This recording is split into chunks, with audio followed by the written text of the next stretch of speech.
Welcome to the Brian Bridges Show. Welcome to the Brian Bridges Show. Y'all come on in for a brief moment.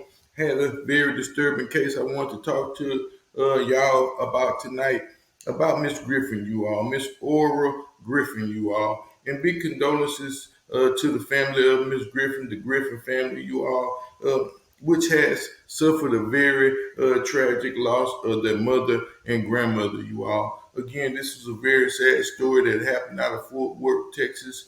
When you have some young guys, particularly riding by this certain neighborhood, and decide to target this lady's house, you all. Now, I don't know if they was targeting the lady's house actually looking for somebody, or they was actually leaving the club drunk and decided to roll through this particular neighborhood and just shoot out their car, you all. Again, this is very crazy, a very disturbing case, you all. Something I want to say about just having respect for your community, being better leaders in your community, being better stewards in your community, you all. A lot of times we know who are actually out here robbing and jacking people and causing chaos in these certain communities. Well, now it's time to speak up, you all. Again, this was a very sad case where 911, they happened to be a joke because in this particular case, these particular police officers almost took them an hour and a half to actually get on the scene, you all. So this is where we need to step up as men, young men, old men, and be better protectors of our neighborhood, you all. Now, mind you, when we was coming up as kids, we had a different respect for our elders, you know. We loved our community and pretty much took care of everybody in the community and the people around us, you all. This is something that we always, you know, paid high respects to. It was an honorable thing to kind of look out for the people in your community, whether they was young or old, somebody else's kids, or even your own, you all. That's one thing that, again, is very sad about this particular incident that happened, you all, because they do not have one suspect. So I'm calling out everybody in the Fort Worth area, in Dallas, Fort Worth, mostly Fort Worth, you all, because this is where this particular case took place. Now, I know there's some riders down there, a few gang bangers, so forth and so on, you all. So, man, somebody got to speak up, man. We just got to do better protecting our women, our children, and our communities, you all. It's time to really clean up our act. And, if you see something, something, man, you got to say something. You can't let people, nobody, run around and shoot our elders in our community. Again, this lady was a very sweet lady, was, again, the backbone of her family. And all her daughter spoke highly of her. She said all her mother did was go to church and walk the dog, you all. Again, this is a very sad case. If you are joining me for the first time, usually here we kind of read over the news article to kind of see what the flaws are actually in these news articles. A lot of times they paint the picture and give you a narrative that may not even be true, you all. But then again, in this situation, I don't know if these young men was just riding by, trying to cause trouble. If you see people in your neighborhood, strange cars, 3, 4 in the morning, this is the time that people should actually be asleep, you all. But I'm pretty sure that these men was probably leaving some kind of club scene or some kind of club area and decided they was going to go stalk out and pray and happen to possibly hit the wrong house, you all. Now, again, if you was in this particular vehicle, man, I think it's a very sorry and a coward move for a man to be shooting up into someone else's home. You don't. What about the people that are actually in there? What if he have a mama that live with him? What if he have grandparents? Again, like Miss Griffin, you all. This lady was eating breakfast in her own home when she got shot, gunned down by stray bullets. By bullets that was aimed at a house. Unfortunately, again, this is a sad situation. So I'm gonna get straight off into it and kind of read the news article so we can elaborate on it, and then I will have a brief news clip to share with you all. But again, man, this is very disturbing, you all, man. People got to start coming out and kind of seeing if you have a firearm in your possession, and you hear some gunfire in your neighborhood. Most people say duck and hide and run, so forth and so on. But now we, as a community, as a people, we have to start meeting these type of people in the streets with the same weapons and firepower that they may have, you all. Now, I'm not suggesting that you go out there and get yourself killed or get yourself harmed in no way, shape, or form or fashion. And if you can, get you some kind of protection legally where you can protect not only yourself but your family and the people around you, you all. Because again, this is very sad, and this should not happen in no neighborhood. Again, I said this should not happen in no neighborhood. Should we be losing elders and children, you all? Now, our children today, they play a big part in these guns, that we do not manufacture guns in our community, but we play a high role in, the way these kids carry themselves, the way they behave when they get around such things as these new weapons, so forth and so on. Again, man, because they are actually killing a lot of people. The more they take off the street, it seems like if they take 100 guns off the street, it's like 1,000 more that are actually placed into these communities, placed in the hands of people that are actually stealing these guns. Maybe breaking into people's house, maybe burglarizing cars, things of this nature. Now I don't know. Again, I don't know what had allegedly happened to possess someone to drive by somebody's house and again shoot into their home. I mean, because you could shoot a child, you may not even shoot the person that you intend to shoot, and this is what's so dangerous about a drive-by shooting. I mean, you have to be a real coward to pass by somebody's house, not even show your face and just ride by somebody's house and spread you out. I mean, again, man, people have to start stepping up and speaking out and speaking against these type of things. And if you see something, man, call 911, man. Y'all, if you hear anybody talking about this particular story, please call the Fort Worth Police Department, you all. But before I get off into this story, copyright disclaimer under Title 17 USC Section 107. Allowances made for fair use for purposes such as criticism, comments, news reporting, teaching scholarships, and research. Fair use is permitted by the copyright statute and might otherwise be infringing. Non-profit education and personal use tips to balance in favor of fair use, you all. Tips to balance in favor of fair use. So it says, family of a 77-year-old woman killed in Fort Worth shooting wants answers, you all. Me myself, I want some answers about this case, you all, because again, this woman had done served the community, been good to her family, been good to her children, and was the backbone of her family. People came around, she was involved in their lives, so forth and so on. Her church going later, man. She didn't bother nobody in the community, and she did not deserve to die like this. It said, Fort Worth, Texas, Fort Worth police said a 77-year-old woman was shot inside her apartment early Friday morning. No suspects have been identified.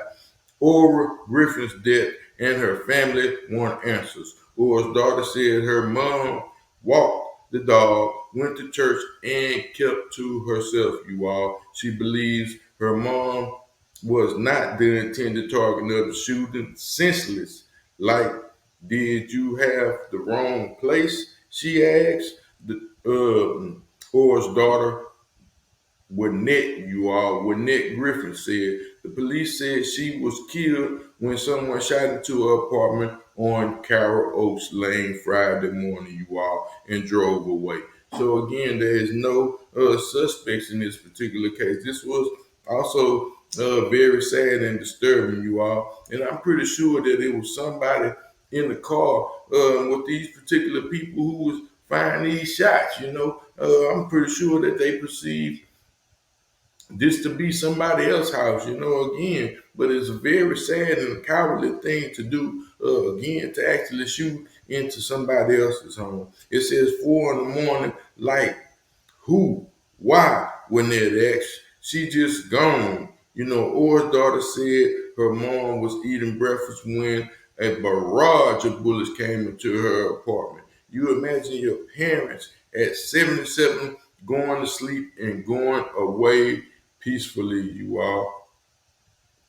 Not this way, not like this, Winnett said. Winnett said her mom was always focused on her family. She doesn't know why someone would want to hurt her. She believes her mom was wrongfully targeted, you all. It says she's 77. No one would target her, and if they did, why? She asked. Police have not shared the motive for the shooting. They do not have a suspect or suspects right now. Winnett said it took almost an hour for police to arrive.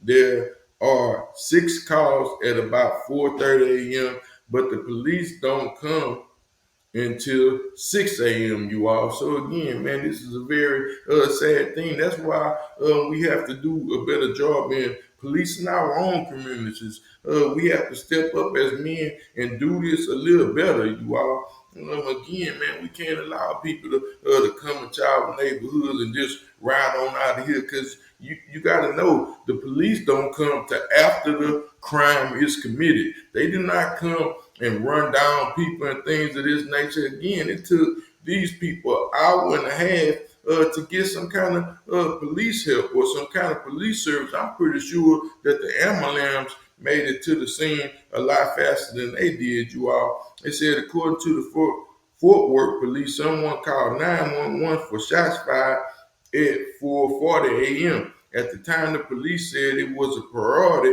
to call and no injuries were reported, and all the officers were on calls at the time. So again, this was Friday night. I'm pretty sure it's one of the busiest nights in the Fort Worth. You all, either police or at these clubs, they riding around, chasing these little girls, so forth and so on, and trying to stop crime. You all, but again, man, somebody had to be in this area. They had to be some officers close enough to this, and this is what's sad about these particular police officers when they are actually responding to these police calls. They are not moving fast to get to these black neighborhoods. They expect people to be dead. They expect people to be hurt. And a lot of these officers, they would not put themselves in the line of fire to save anybody. You all. So this is why that we as men, as young men, old men, we need to do better in our communities. Even it's a lot of gang banging out there, Crips and Bloods and so forth and so on. They were supposed to be protectors and maintainers of the hood. They did not cause chaos in the hood back then. Going around shooting innocent people and things of this nature, unless you was a dude standing in the crowd or some more dudes or something of this nature. I wouldn't advise nobody to be out there drive by doing these type of things. I wish they would just go back to fighting like they used to, but now today in 2023, man, these guns are outrageous, you all. It said police said this wasn't until persons called at about 5:50 a.m. to report a woman was shot that the call was upgraded to a priority one, and officers were assigned and arrived 8 minutes later, you all. But again, that was way too long. It's very sad. It said, I just answered, witness said, it's senseless. It's just senseless. It's a senseless killing that hurt someone that took care of everyone. Neighbors said they are shaken up by what happened. They said the apartment complex is usually quiet. If someone has information about the shooting, they are asked to call the Fort Worth police, and can remain anonymous. Just share tips at Crime Stoppers, you all. Like I said again, man, this is a very sad thing, man. So y'all call 911 or maybe call Crime Stoppers. I seen uh, this black family had actually, excuse me, man, it's a fly flying around here, but they had a black family that had actually, saved. They had actually saved a girl that was being abducted, a small child, and they did not. Crime Stoppers did not want to reward this particular family, and I believe this man was one of the, most wanted person, and not only was he a most wanted person, he was also a kidnapper, you all. And, they did not want to pretty much pay this man, the reward was $5,000, and they did not want to pay this black family because they had called 911. So if you are into getting rewards or something like this, for doing the right thing, and turning someone in that may have killed somebody. This is a very sad thing, man. No one values life anymore, and this is something that should be in high demand in the black community. You all. So again, I will share a brief news clip about this particular thing that happened, man. Very sad. Y'all watch along. Peace. Death of Ora Griffin. Fox 4's Amelia Jones reports. Senseless. Senseless. Like, did you have the wrong? Going away peacefully. Not this way. Not like this. Wynette says her mom was always focused on family. She doesn't know why someone would want to hurt her. She believes her mom was wrongfully targeted. She's 77. No one would target her. And if they did, why? Police have not shared a motive for the shooting. They don't have a suspect or suspects right now. Wynette says it took almost an hour for police to arrive. There are 6 calls at 4:30, and you don't come to 6? According to Fort Worth police, someone called 911 for shots fired at 4:40 a.m. At that time, police say it was a priority 2 call as no injuries were reported and all officers were on calls at that time. Police say it wasn't until another person called around 5:50 a.m. to report a woman was shot that the call was upgraded to a priority 1 and officers were assigned and arrived 8 minutes later. I just want answers. It's a senseless. It's just senseless. Very sad thing, man, that happened to Miss Griffin. Uh, Again, man, we have to do what we need to do as a people, man. It's only the right thing to do to kind of speak out against these different things, against people that may be hurting, uh, tearing up the community, hurting individuals, robbing from people, things of this nature, man. It's a very, very unfortunate that Miss Griffin had to lose her life, man. So condolences again to the Griffin family. I hope this helps bring some kind of justice to the family. And again, man, if y'all brothers out there in Fort Worth, man, we got to do a little better, man. Again, in protecting our communities. Y'all don't want to tell nothing. Y'all don't want to say nothing. Then we have to start eliminating people like this. Eliminate them yourself, by some way, some means, you have to think about ways and solutions about how to handle these certain things. Again, if you live in a community where it's apartment and it may not be very much lighting in some of these places, then y'all need to go to the office and kind of make a complaint about getting the proper security lights or get security cameras, so forth and so on in these particular neighborhoods. Because the way things are designed now, they are pretty much cameras at every light, and there should definitely be cameras in these small communities, you all. Again, I didn't want to hold everybody too long. Hope everybody had a great and blessed weekend, and I'll see you all again soon. God first, Christ gang. Peace. We got y'all. Y'all have a blessed night. See y'all in the morning. Peace.